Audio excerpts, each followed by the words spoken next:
નમસ્કાર મિત્રો, દેશ અને દુનિયાના સુપરફાસ્ટ સમાચારમાં તમારું સ્વાગત છે। પીએમ મોદીના ગુજરાત પ્રવાસનો આજે બીજો દિવસ। હાસલપુરમાં આયોજિત કાર્યક્રમમાં આપશે હાજરી। કિન્નરોના અનુદાનથી ભાવનગરમાં ચાલતો ખીચડી રથ અને પશુ રથ દાતાઓનો અતૂટ સાથ સામે આવ્યો છે। અમદાવાદમાં ભારતીય સંગીત વૈજયંતી રાષ્ટ્રીય કક્ષાનું સ્પર્ધાનું આયોજન। દેશભરના 45થી વધુ પ્રતિભાશાળી કલાકારોનું પરફોર્મન્સ જોવા મળશે। પગાર વધારા બાદ આંગણવાડીની નોકરીનો ક્રેઝ। ભાવનગરમાં ફોર્મ ભરવા માટે રહેઠાણના પ્રમાણપત્ર માટે લાગી છે લાઈનો।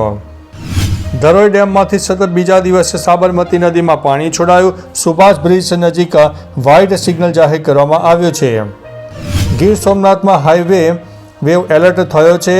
માછીમારો અને નાગરિકોને દરિયા કિનારે ન જવા માટે વહીવટીતંત્રની સૂચના સામે આવી છે।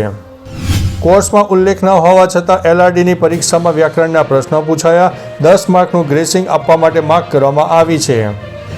અમેરિકાએ ભારતની આયાત થતી વસ્તુઓ પર વધારાના 25% એટલે કે કુલ 50% ટેરિફને લઈને સત્તાવાર નોટિફિકેશન જારી કર્યું છે। નવા ટેરિફ 27 ઓગસ્ટ 2025ના રોજ 12 વાગ્યે અને 1 મિનિટથી લાગુ થઈ જશે।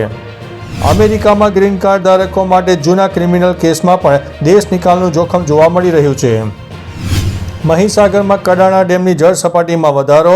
ડેમના દરવાજા ખોલાતા અદ્ભુત નજારો સામે આવ્યો છે। પીએમના કાર્યક્રમના બંદોબસ્તમાંથી પરત ફરતી મહિલા કોન્સ્ટેબલ અને 108 મહિલા કર્મચારીનું થયું છે મૃત્યુ। ભાદરવામાં ગુજરાતમાં મેળાની મોસમ। 10થી વધુ ધાર્મિક અને સાંસ્કૃતિક મેળાનું આયોજન। સુરેન્દ્રનગરમાં માગ નહીં ઉકેલાય તો ખેડૂતોની ગાંધી સીધા માર્ગે આંદોલનની ચીમકી સામે આવી છે। સુરેન્દ્રનગરમાં વઢવાણ ધોળીપોળ પુલ 13 વર્ષમાં જર્જરિત બન્યો। રોડ ઉપર સળિયા પણ દેખાવા લાગ્યા છે। સુરેન્દ્રનગરમાં હાલો મેળે જગત વિખ્યાત તરણેતરના મેળાનો આજથી પ્રારંભ થવા પામ્યો છે। સુરેન્દ્રનગરમાં કપાસની આયાત ડ્યુટી રદ થતાં સુરેન્દ્રનગરના ખેડૂતોમાં રોષની લાગણી જોવા મળી છે। તો ચાલો મિત્રો, ફરીથી દેશ અને દુનિયાના ટૂંકમાં સમાચાર લઈને મળતા રહીશો। ત્યાં સુધી અમને રજા આપશો। નમસ્તે।